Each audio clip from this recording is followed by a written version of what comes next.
We spend weeks dismantling the voices that keep us stuck.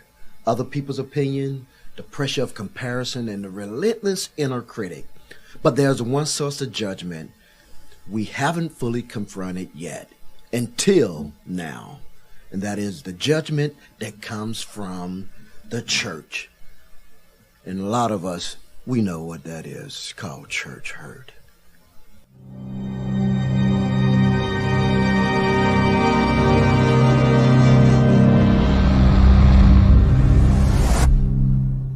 Hello and welcome back to another episode of the NCCR podcast. Today we discuss something that we have talked about throughout the many years of the NCCR podcast, and that's how we deal with church hurt.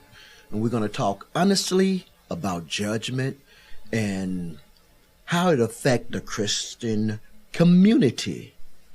And none other than these two ladies who are experts in this. One hails from T-Town, the other from Ports Unknown, Washington. And I know they're in a very good mood today because your Seahawks are world champion. Take it away, ladies. Woohoo! Go Hawks! Yep, that was... I can't say I was surprised. Yeah. Because, they were on a roll. It was great. Love it. It was very exciting. Yes. Congratulations, all you Seahawkers out there. So are you ladies going down Wednesday? Absolutely not. No. Why not? I don't like crowds. I went to the first one when my children were in kindergarten and 3 years old, and that was an incredible, memorable experience, and that was enough And for you don't me. need to do it twice. Yeah. It's nice that there's an opportunity to do it twice, but no, I don't. No. Yeah. No.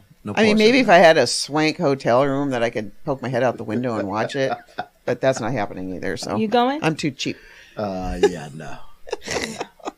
We'll be there in spirit. Yeah. Yes. Yeah. Yeah. I don't know. It'll be on television. Yeah, I don't know though. I might try to pop my head. We're gonna see him on the Probably. screen. You know. We'll be like on a float. Yeah. That'd be awesome. Me and my drone. Yeah, right. Love it. Hey, ladies. What was your thoughts of Pastor Steve closing sermon from Freed from Myself? Well, I mean, it's the judgment that we receive from fellow churchgoers, right? Mm-hmm. Christians are just as good at as everybody else at forgetting the grace that we're supposed to be living with and under. And I think that one could assume that when you're in church, that's kind of a safe haven from that, but it's not. I think discernment and judgment get confused with one another. People have opinions. I mean, there's a whole saying about opinions and lots of sayings about opinions, but I think that when it happens in church, it hurts in a different kind of way, I think. Yeah. I was thinking about it this morning, and this just reminded that, we've walked through 1 Corinthians, different parts of it through this series. And when you think about what this letter is, right, it's Paul writing to the church of Corinth, and there were different leaders that were coming through, and they were teaching, and it was people were choosing sides, right? Like who they wanted to follow, like a popularity contest. Yeah. And then people were getting super judgmental about whatever side they weren't on. And it just reminded me so much of what we see today. Well, and Steve pointed out in church on Sunday, being facetious, the Lutheran section, the Pentecostal section, because I think North Lake's a melting pot of folks who have had other church experiences, and land here for a particular reason, and I think it's healthy though to have those conversations. Why Why are Yeah. you here now? Yeah. But not be judgy about it. How come you spent so much time going to your other church? You know, because that's how often people will approach something they're curious about.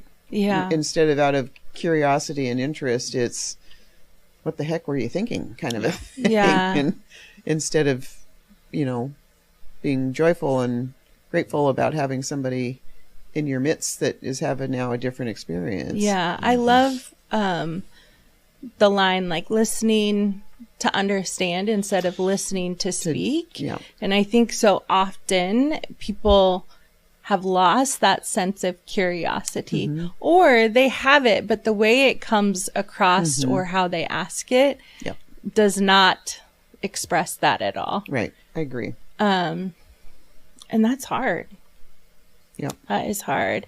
I too was thinking this morning how I just think of, like, I was thinking of Noah, honestly, building the ark, right? He's being obedient to what God has asked him to do. And what the people around him were looking at him like, he's crazy. And they were totally judging him. And what if you were judging somebody that was being obedient to God? Their faith is being sharpened. They're in a season of refinement.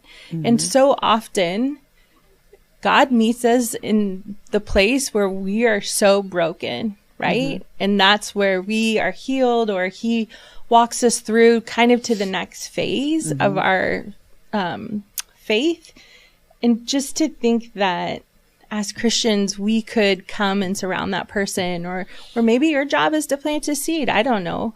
But instead of that, don't know by looking. Right.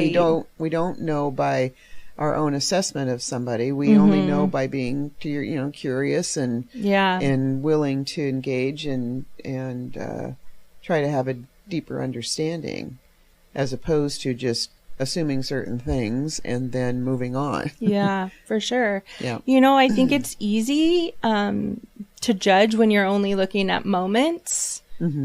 Yep. And that's most of what we see, right? Is a moment in somebody's life, their day, their social media. And so that's easy to judge. And only God sees the big picture. Yeah. Where as humans, we're judging externally, and he's looking internally. He's looking at your heart. He's looking at your motives. And those are very different judgments. Yeah. Well, because people judge to feel better than, right? They want to feel superior to somebody that old, well, at least I didn't fill in the blank, or I'm not fill in the blank. So it supports their fragile ego, right? I mean, it's a way for folks to just feel better about themselves. And then there is that confusion of discernment, which is an okay thing to be, is discerning, because that's how we grow and can learn from other things around us. But that fine line between discernment and judgment is where we get ourselves in trouble. Yeah. Because one's okay and the other's sinful. I saw this video recently where it was talking about, don't be a judge with a gavel, but be a fruit inspector.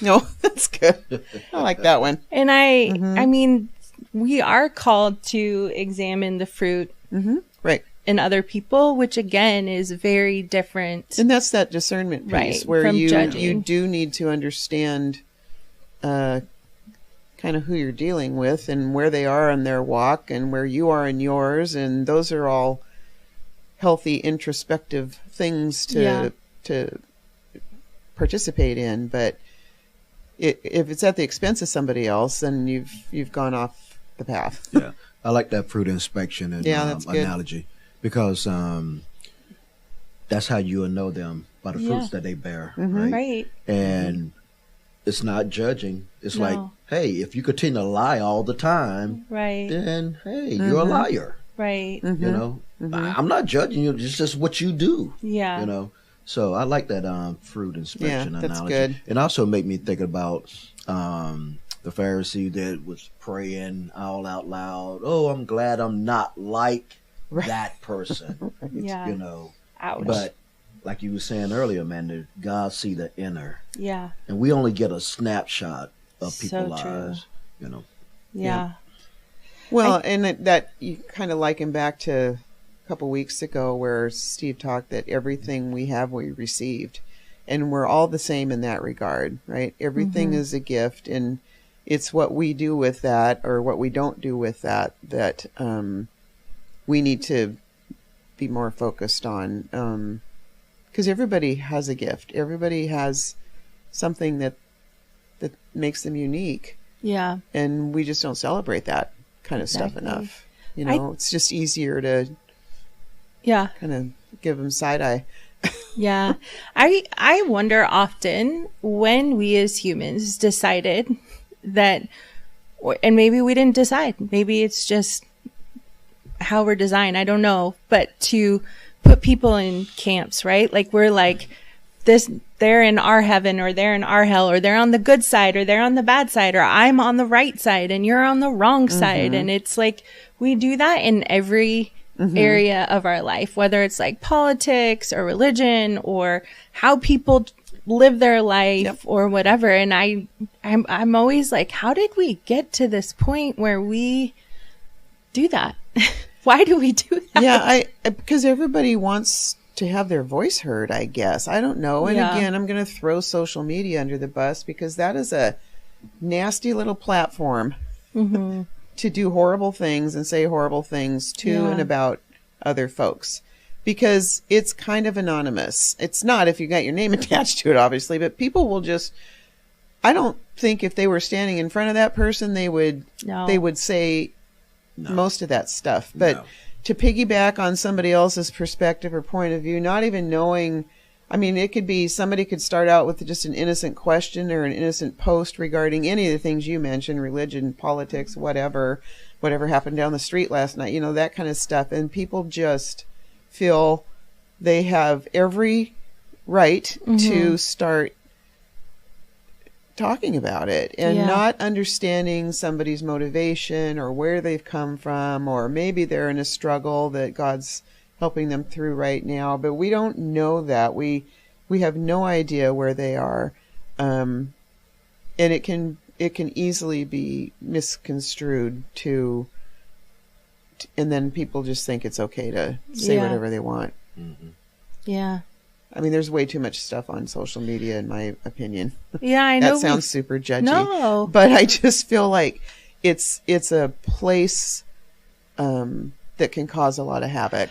I think too, and we've talked about it before, is like it gives you a false sense as well, because you are like, I don't think people honestly think about that you are stuck in algorithms, right? Like that is how those apps work, is that it's an algorithm. I mean, literally you can watch a video on one thing and then for the next 5 minutes, that's all you're seeing. And so you're not getting like a full picture of the truth. You're getting what you're getting what you want to see. And you don't know, you can't discern what is real and what isn't. No, especially with AI. No. I mean, it's Nowadays, crazy. So I look at recipes on Facebook. Yeah. Occasionally I like somebody's post because they are taking a nice trip or something. Yeah, like bring back the days where people shared their breakfast. Yeah.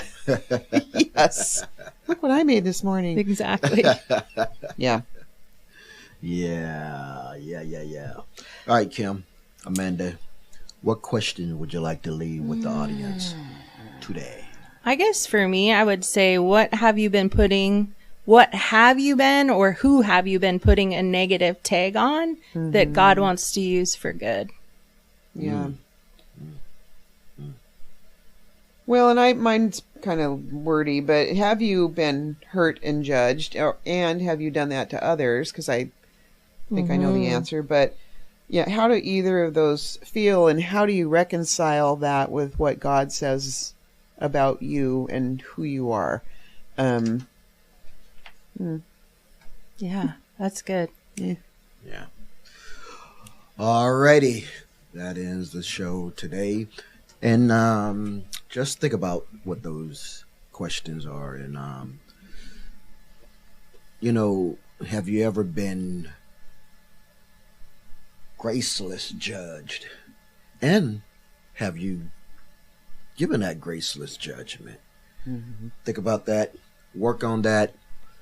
You know, there was a song, "What the World Needs Now is More Love." And that is evident even now. So how about that? We spread a little more love and not judgment. Until then, we are